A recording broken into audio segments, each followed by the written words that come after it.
Live at the Trump rally. Millie, can you hear me? Lebanon, Ohio, where Donald Trump just had a rally. Excellent. And how is the mood there? It's great. You know, people really showed up for Trump despite the bad weather. It's freezing cold right now. We've got some people that decided to stick around to come on the show and talk to you guys. So why do you support Trump? Hey, the man is getting jobs, and he's making things right out here in America.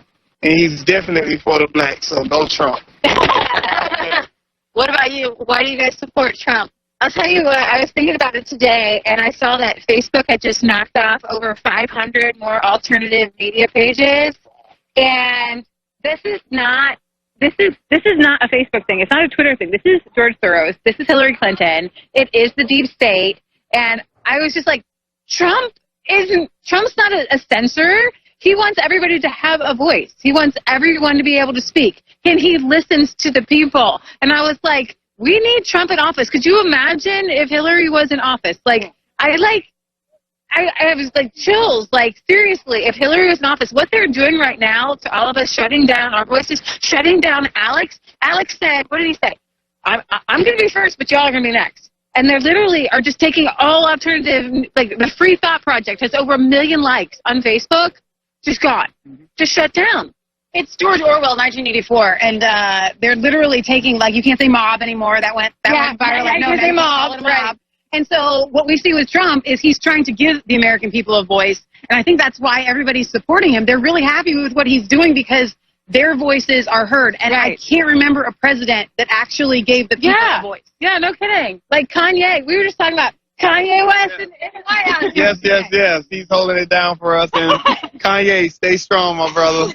Blacks for Trump 2020. Yes. So he was just telling me that he goes in like malls and stuff with Omega stuff on his hat. And who comes at you more? I tell her, more white America come at me more than anything. I mean, it's crazy. I mean, they want me to change who I am, but I can't change who I am. I love the guy. I mean, hell, he's literally doing exactly what he said he's going to do. And if we're going to be serious here, I mean, every other president, I mean, look at the unemployment rate. It's literally at the world's lowest. I mean, people is getting mad about this build the wall thing, but I always tell the black community, that wall that is not built yet is affecting us more than anything. Yeah. I mean, the Mexicans is taking away our jobs, and nothing to be racist here, guys, but we're talking about the illegal people here. Right. That is working for pennies on the dollars. That is taking jobs directly out of the black community. And here, me as a black man, yes, I can speak on that. And I'm not playing the race card. I'm just talking facts. And if our president is here trying to do something about that, I think the black community need to get behind him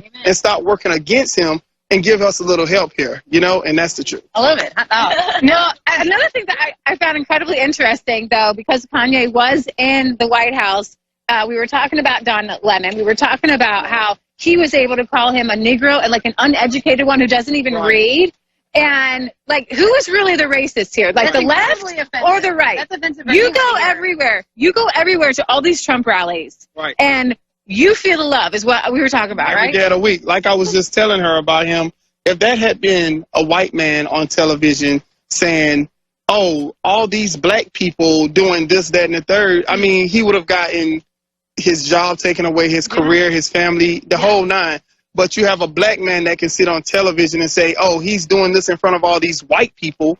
Like, what in the hell is that supposed to mean? Like, dude, like, seriously, if we're going to pull the race card, let's pull it on both ends. It's not fair for him to be able to get on national television where you have other black kids watching, and they're going to think that that type of behavior is okay. It's not okay with it's not okay with me, and it's definitely unacceptable. You said you so what about you guys? I know you guys are from this area. How have you seen the policies that Trump has been enacting affect the area? Well, like I said, I've seen a lot more hiring signs everywhere. Just things within my line of work is actually vast now. I mean, I could probably have as many interviews as I wanted to because of the fact that there's a lot of more opportunities out there where I can actually, you know, request a higher rate or whatever because of the fact that, you know, I can take my skills and actually market them because I have more opportunities.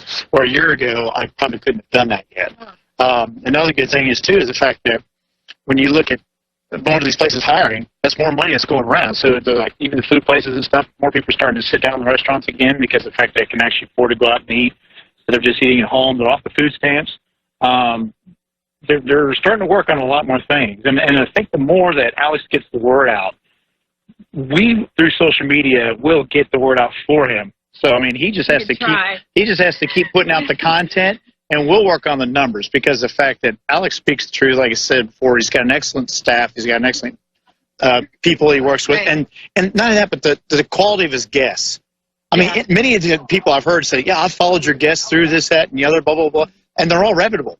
Yeah. And some of them really take great personal risk to go on Alex's show because of the fact they know he's going to have a big, target on his back, and turn you into another Jim Traffickett, Right. But I mean, that's the great thing is the fact that here in Ohio things are happening, and Kasich is not popular here, but DeWine isn't no choice either. But given the opportunity with the red wave, we have no choice but to kind of push for DeWine. Right. But at the same time, the states play games with the Libertarian Party. They screwed Charlie Earl the last gubernatorial race, but now they're putting them back on the ballot.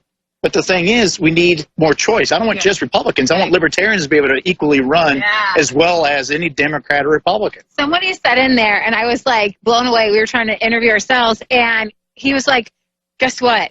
This is not the Republican Party anymore. It's being co-opted by like normal people, more moderate base, right? Like the rhinos, are just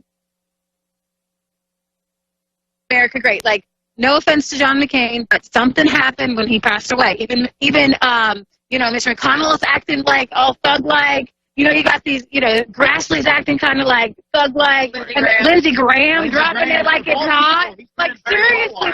So what do you mean by thug-like? Is they're just becoming less politically correct? They're not afraid to just call it like it is. And do you think that this has something to do with the Democrats going a little bit more extreme and radical? The attack on Kavanaugh? The Kavanaugh confirmation was the best thing that could have ever happened to real Americans through the Republican Party. It was like unfortunately, Kavanaugh's life got, wiped through the mud. But watching those people bang on the Supreme Court like zombies, it literally looked like World War Z. Like, seriously. Yes. Like, it was, freaking me out. Like, what's going on with these people? Like, seriously. So, sir, why do you support Trump? What do you like about the policies he's pushing? Well, I like the fact that he's pro draining the swamp and ending the corruption and just kind of the mindless zombie-like behavior that goes on in Washington where people run on certain principles and then they get there and then it's like they get to the end of this trance and then nothing ever happens, where it's kind of decade after decade of just kind of empty talk without a lot of action. Have you guys seen a lot of Democrat candidate signs in people's yards around here? Because I think people kind of really want to get an idea of what the midterms are going to look like. Are we going to have a red wave? Are we going to have a blue wave? What have you guys noticed? I wouldn't say here in Warren County. Warren County is a Republican stronghold. I'm actually on the Central Committee. But now when you start hitting in Hamilton County and Montgomery County where it's more blue, you see a lot more Democrat candidates or issues like school levies and stuff. The biggest problem with school levies is always push for teachers and staff instead of students and families. Yeah. And that's when you know which side of the fence that they're on. But I think you drive around, and before people were getting a little nervous about having Trump stickers or their candidates. Now it's kind of like a big FU because the fact they're like, I'm supporting my candidate. Go ahead and try to set my car on fire and see what happens to you. Right. I mean, and that's that positive attitude. People are stepping up and say, this is what I believe in. And if you want to have a discussion about it, fine. But if you want to take it to another level, we can do that dance too. Yeah. Well, that's interesting. I did hear a lady, she was telling me this story about how she was actually chased down by someone because she had a Trump sticker on her car and she had been harassed and, the people didn't know she was carrying and thankfully they didn't try to continue to aggress her. But have you guys yourselves experienced any harassment for being Trump supporters or had any loss of friends or family members? No, but like I said, they could try. I think our circle, we're kind of like crazy on Facebook anyways. So like our friends and family are pretty cool with if they were going to leave us, they would have left us a long time ago. Right. Yeah. But that being said, I do want to give a message of family. I have friends who lost family. Friends, like personal friends who are like, oh my gosh, I just lost you know, this relative or this relative or this relative. Like, I personally know people who said, because I supported Trump, people have called me a racist and a bigot and xenophobic, and it's really like dystopian to watch, to see these people like totally push family members out of their lives because they supported Trump. Right. So what about you?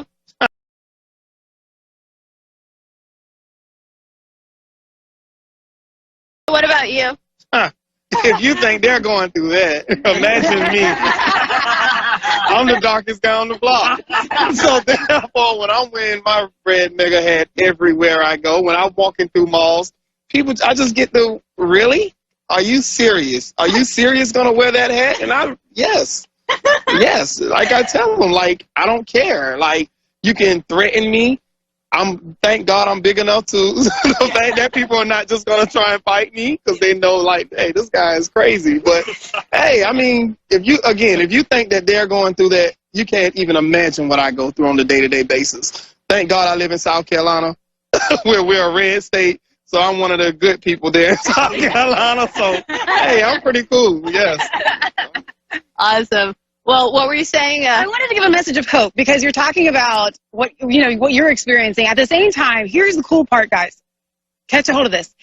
The worse they get, the more positive the rest of us are energized, and it's spreading like an awesome virus. Yeah, it's like it makes us laugh. It gives us. Have you seen Lindsey Graham? Have you seen Smile? Yeah, I mean, Lindsey Graham's like little, he's that footage where he's walking away to the car and he's got the leftist crazy feminist ladies chasing him down, and he's like, He's becoming Trump-like because I tell people all the time, with Trump, it's simple. Either you're with us and you're with him or you're against him. And clearly, either they're with them or against him. And, hey, they're becoming Trump-like. They're not caring anymore because, like I tell blacks all the time, Trump is the blackest president we'll ever have because he don't care about what people think of him.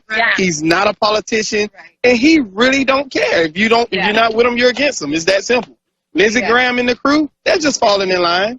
It's just that simple. I like that. Trump likes to say, we're going to do so much winning that you guys are going to be tired of winning. Are you guys tired of winning? Lonely at the top. Lonely at the top. It's only tiring sometimes, I think, to get through like a Kavanaugh confirmation or something, but you never get actually tired. That's kind of what the back of the shirt says, in a way. What's it say? It says the only reason to vote Democrat is if you're tired of winning. Oh, there you go. Yeah, there's a lot of vendors out here selling awesome shirts, and thank you so much to this vendor out here. This guy let us stand underneath his tent because it's pouring rain right now. So I just want to say thank you so much. Thank you. Absolutely. You're welcome. So thank you, guys. This is possible because of him, because it is freezing cold and it is raining right now. But does anyone want to make any closing statements before we sign off? Being positive, it's kind of like, come over here, everybody who wants to be happy. Because like when you look at Hillary Clinton and you look at George Soros and you look at the crazy left crying and just, you don't need to cry. It's okay. The economy is okay. People are going to be okay. Come on over here. It's a big tent. Get LGBT, any race, any transgender, whoever you are, come on over. Because like they got that walk away thing happening. That's right. Hashtag walk away happening in December. It's like pretty much everybody who's sane, just come over here if you want to be happy. Like we're partying. Like we're being censored. You're being thrown off YouTube. You're being thrown off Twitter. But you're energized because you realize that like you still winning. That's why they're shutting you down, because they realize that your voice is actually working. It's getting to people. So who out of you guys were past Democrats? Was anyone? I was most definitely. Yeah. I was just telling them I was definitely a Democrat. But I just started listening to Trump. When he was running, I just listened to him on every night after night because I follow him all around the country. And he just kept asking to the black community, please give me a chance. Mm-hmm. And, he usually still give a segment to his rallies now to the black community. But that's why I just sit and ask the black community, seriously, just give him a chance. Listen to what he's saying. Not just listen to what your fellow neighbors are saying. People that is not, trying to get the right information, should I say. People that are just literally ignorant to the fact. People just listening to their brothers and cousins and aunts and uncles instead of actually getting the facts, listening to all the fake news. Yeah. So, hey. What about you guys? Anyone that was a former independent or Democrat? I was originally an independent because when I first started voting, Ross Perot was running for president. I voted for Ross Perot both times. I didn't know the differences between the party. I generally voted Republican, but I actually became Republican as a Ron Paul. And once I started doing that and then got into the GOP, realized we can actually affect some change. And then Trump came along and just blew the lid wide open. Yeah. But when you get people to actually start talking about ending the Fed and not just states' rights, but state sovereignty is the thing I push a lot, my GOP, things of that nature. When you actually start pushing for issues like that, eventually they're going to start catching on. So these neocons are just riding along. Yeah. They're eventually going to realize you're going to have to stand for something, or you better run, because we're taking over. The three of us we were all never Trumpers. Like throughout the summer, like we were just like, you know, this he was immoral, he was this, he was that, he's not a real Republican, blah blah blah. Vote for Ted Cruz. My friends would be like, who should I vote for? I just vote for Ted Cruz. And then I started to like listen to him. He started to talk about freedom of choice in education. I was like, oh, that's libertarian, because we lean more libertarian. And then he started or like more Ron Paul. And then he started to talk about, you know, we want to bring jobs back into America, bring back tariffs, make America great again. And then when he sealed the deal on like that first debate with like Hillary, I was like, dude just won me over. And you know who won me over was Alex Jones. My mom would be playing this guy I had never heard of, and I was like, and I started listening to Donald Trump. I started listening to what he was saying. He was like, he's more libertarian than anything else. I saw what he was saying about Syria. I saw what he was saying about education. I saw what he was saying about the economy. I was like, this guy is actually more liberty-leaning, more the Ron Paul Republican, Thomas Massey. And I was like, and I've never gotten off the train saying since. I was like, this is the dude. Like, seriously, he is awesome. Exactly. You know, one of the things I want to say is that out here tonight, I did a lot of interviews, and I spoke to a lot of people that were former independents or former Democrats, and that seems to be a growing theme here at these Trump rallies. Yeah. There are a lot of past Democrats and past libertarians or third-party people that were switch voters that essentially decided to go with Trump, and part of that is because of the radicalization of the Democrats. The Democrats have gone really socialist. They've gone extreme. They've become the party of hate and intolerance. And essentially, this is a signal. It's a sign that we are likely to see a red wave during the midterms. I don't think that I've seen much signs for blue wave. Now, I will say that Kavanaugh being confirmed is going to be a large motivating factor in getting Democrats out to the voting polls, because they want to try to impeach Trump, impeach Kavanaugh. That's going to be their goal. So that's going to be a large motivating factor for Democrats to get to the polls. But had Kavanaugh not been confirmed, had it been pushed off with an FBI investigation until after the midterms, that might have been an even bigger motivation to get out and vote. So we'll see what happens.